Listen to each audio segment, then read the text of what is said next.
My name is Caleb, and I have a wife named Allie and a 1-year-old son named Logan.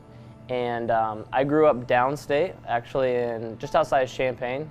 Went to a small school called Muhammad Seymour, where I played sports and other activities. Some of the things I really enjoy being outside. My hobbies are golfing and outdoor sports, kayaking, canoeing, hiking, stuff like that. I also, on like a weird note, I really enjoy landscaping and gardening. I'm actually an arborist for the Cook County Forest Preserve. It's a really cool job. I'm outside all the time, pretty much every day of the year, cold or super hot. And another part of my job that happens usually twice a year is I get to burn down the woods doing prescribed burns. My faith started from a very early age. I had a great and awesome family, and mom and dad who loved and cared about me and my sister, and we attended church regularly.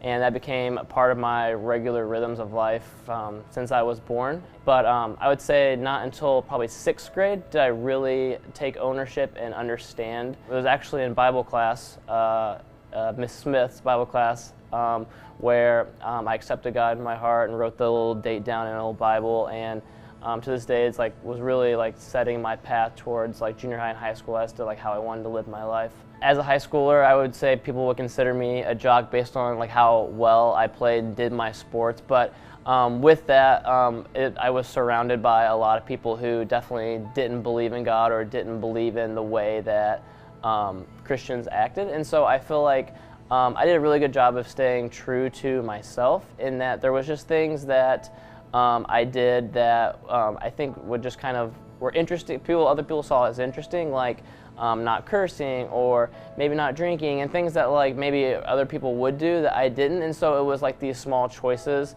that I was living out, maybe not talking to them so much about God, but they could visually see that I was making choices that were different than them. And so it was hard because I was constantly bombarded with the opportunities to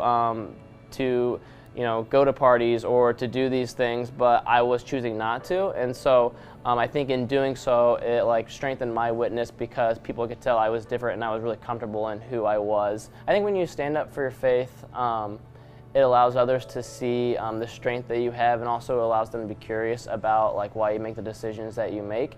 And in doing so, you may gain other friendships, or people may recognize and want to know more. I think too that you find out who your true friends are and who are people that you can trust no matter what, because they're going to be there and really encourage you in those decisions that you make. So I'd say definitely in high school, I had a core group of guys that I hung out with that had the same values as me and believed in God. And I think just having that group really helps build you up and helps you when there are hard decisions or when you are making choices, be there to support you and also make those decisions with you. But there's also times when I know I have been in situations where there's not that group to lean on, and with some of my sports teams where I feel like I'm outnumbered in my beliefs and my thoughts.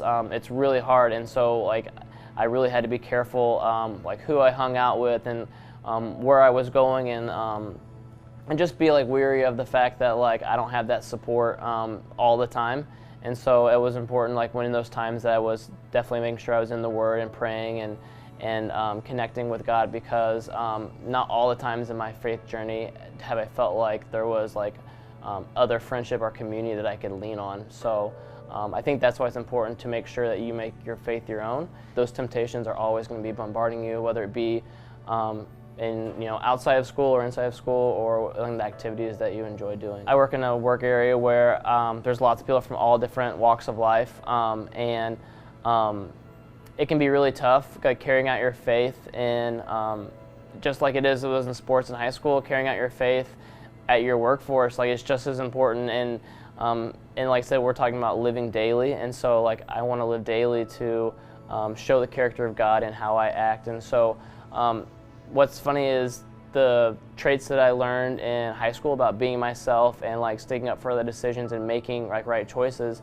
my coworkers today, I'm still making those decisions, and through maybe, like I said, not cursing or not drinking or living a life that's different, or set apart, I think my coworkers see that and it intrigues them, and it allows me opportunities to talk with them on a deeper level, or even invite them to church, or have conversations as to like why I feel this way, or just questions that non-believers have that they don't really know how to address. I think daily living for God is something that is hard, and I feel like it can be a choice daily. And I think the further I've got along in my faith journey, I feel like I've learned more to be less selfish of my time, the things that I want, my dreams, and realizing that like when I put my hope in God and my trust in His plan for me, those things end up like merging together anyways, and the satisfaction I feel from following God on a day-to-day basis,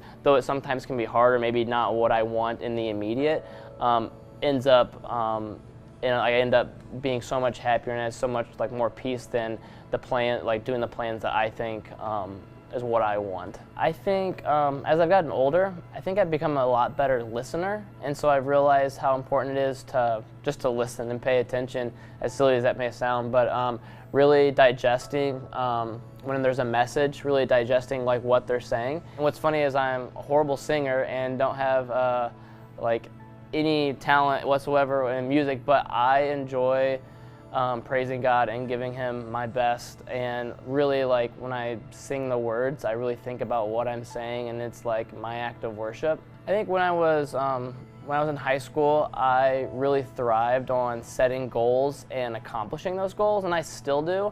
However, it became to where like my value was based in my accomplishments, but what I realized is even when I accomplished the hardest things, I still felt empty inside. So I'd say one thing that I would like to go back and tell myself would be just that I wish I wouldn't have put so much value in my accomplishments, but put my value in who God made me to be and like my identity in Him. Whenever I was on a youth retreat actually in high school, there was a certain verse that we used for the retreat that like has stuck out to me, and it's like been a goal of mine.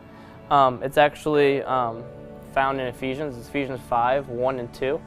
And it says, "Therefore, be imitators of God as beloved children, and walk in love, just as Christ also loved you and gave Himself up for us." I really like that verse because just in my daily life, I want to be an imitator of God. Like I want to be able to show the characteristics that He has and love others the way He does. And so it's a daily reminder for me to seek after God and love on others.